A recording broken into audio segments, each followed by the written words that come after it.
He came, he saw, he checked out his hair. By the way, what a nice picture that is. Look at that. I'd love to watch that guy speak. Oh, God. Let's see.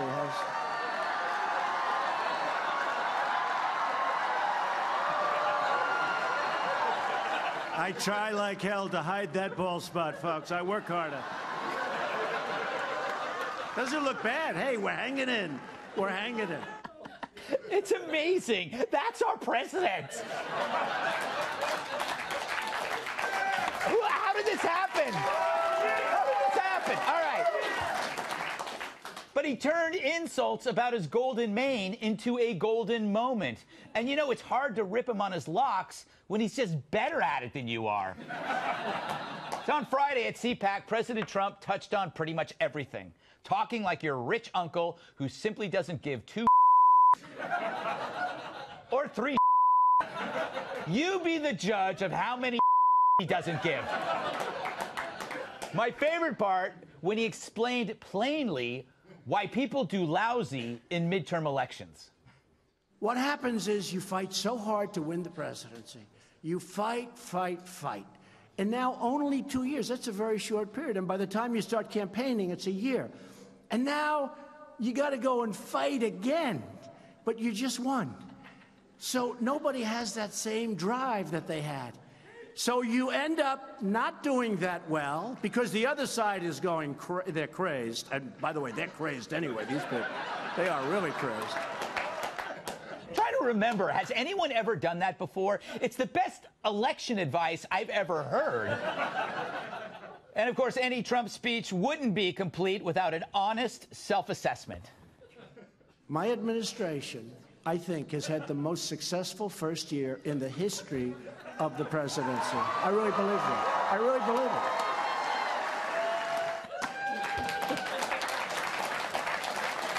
it. You know, always point to a guy in the audience after you make a good point.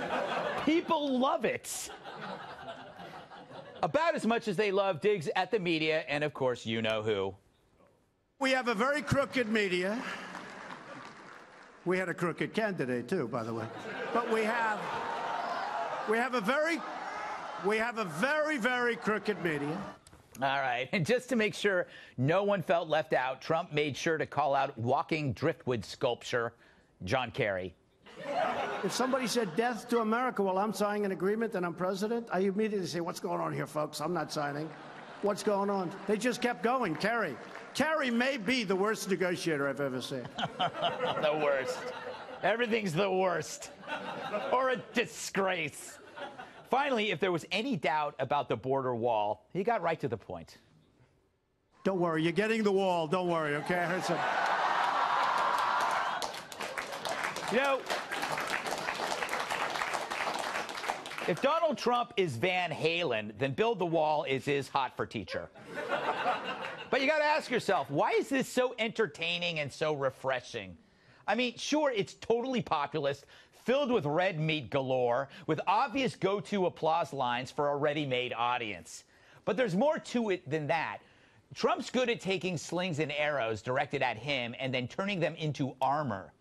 And in a world where the left is heading straight into the humorless void of identity politics, where all jokes go to die, we have a guy charging in the opposite direction into the other world known as fun. He's also an historical first. I call it an entertainer-in-chief. He wanted two things in life: to host a TV show where he could talk about stuff, but also be president. At 71, he managed to combine both. No wonder he's having a ball. And that's my final point. He is having a ball. And maybe so should you. For now.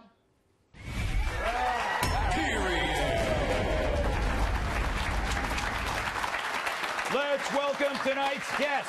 He is so tough, a bed of nails sleeps on him. Retired U.S. Army Lieutenant Colonel and Fox News contributor Alan West.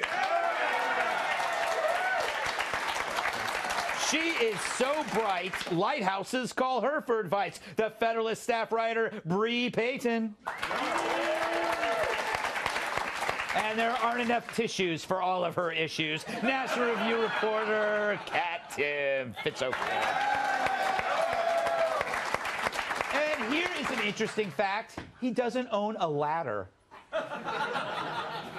Former bodyguard and my massive sidekick, Tyrus.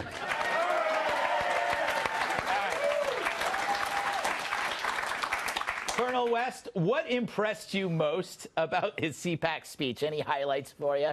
Well, yeah, I think the most important thing, if you've ever read Saul Alinsky's Rules for Radicals, and he always talks about how you can use ridicule against your political opposition. And you're absolutely right. This guy, no matter what you throw at him, he takes it and turns it back against them. And they're completely frustrated, as if there's nothing that we can say or do that gets under this guy's skin. And so when you look at a person that understands entertainment, he is his best public relations firm, and I think he just had fun at Cpac. He went out there and he told his story. Yes, he did have fun. But, you know, Bree, Colonel West makes a good point about, like, it's always the left that's kind of, like, able to insult. And finally we have, like, you know, Triumph the insult dog as president. Yeah, you're exactly right. I think my favorite, speaking of insults, I think my favorite part was when he called the Democrats out for hating freedom. And I think if there's anything we could learn from the past 8 years, it's that they do that. Or as soon as they get in power, I mean, right now in San Francisco, which is a super leftist commie city. I mean, I'm from California. I know how it is over there, right? Right. And they're going after a crisis pregnancy center because their website ends up on Google at times when they don't like. Right. Okay. So this is the kind of thing we're dealing with. And he's calling them out for that. And, you know, I think if the shoe fits, wear it. It's obvious that Democrats want us all to be miserable, and he's just speaking the truth. Yeah, he just doesn't care, Kat, about any. He even said before he did that snake poem that I know that you loved, that he says, I know people aren't going to like this, but I don't care if they don't like it. You know, I believe that he can be very sloppy when things he says. But if he's right on a big thing, we forgive him for kind of the sloppy language at times. First of all, let me let you on a little inside joke. Greg said, know that I love because I don't love the poem. But I already know that he doesn't care what I think. So. Yes. I painted you into a corner. Right, absolutely. This was just a classic Trump to the base speech. Right. It had everything. It had the wall. He managed to throw in a crooked Hillary there, pretty much. Yes, that was that took some talent. Yes. Talking about immigration, talking about the economy, and then of course doing the thing where he stops and leans to the side and waits for people to clap for him. Yeah. Which I don't see. I did it and it didn't work for me. So No. I have to.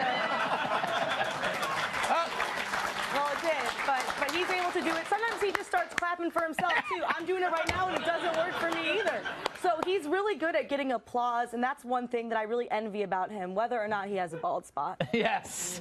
You know, Tyrus, I bet he wishes he could do that every week. He seems to enjoy it, be his thing. But he does do that every week. Yeah. And I think that's the part that the super left and the CNN building has got to have a late night meetings. Like, what do we got? He cheats on his wife. He's a Russian spy. None of that works. He doesn't care. He eats at McDonald's and he doesn't care. Did he eat a baby? Can we see if he ate a baby? And he probably would say it was the best baby I ever had. And those of us who haven't had a baby should really try it.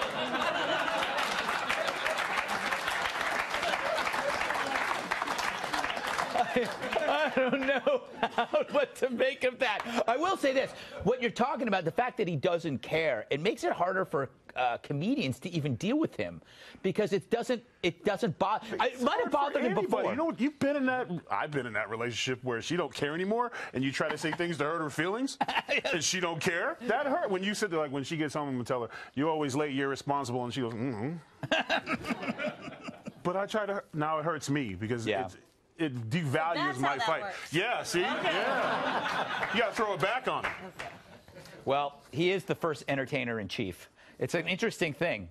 You know, that the ability to combine two life wishes into one thing is pretty amazing. Well, the interesting thing is that, you know, you have normally had the typical Republican president or whatever that comes out and talks about all these policy things. The debt sucks. Yeah. Deficits suck. And everyone just sitting there, I can't connect. I don't get it. But this guy, he brings people in because they find it funny. They find it engaging. And you know what? They're getting money in their pockets, too, on top of that. Yeah. It's a win-win situation. That's and true. then you trot out someone like a Keith Ellison or Nancy Pelosi or all those CNN folks, and they're Debbie Downers, man. Yeah. I mean, that's what you see. Yeah. All right.